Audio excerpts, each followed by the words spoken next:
Hi everyone, in front of me I've got Realme 12X and let me share with you how to change the ringtone on this device.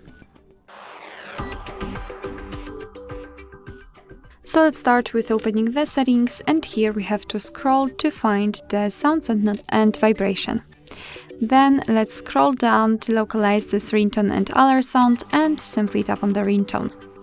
Here we can choose the ringtone from classic themes, aquamorphic themes, or those which are installed on your device, which are installed by you, which means that if you've got something, for example, downloaded from the internet, and if it is compatible, then you will be able to choose it and set it as a ringtone. But let me choose something from those options, so for example, classic themes.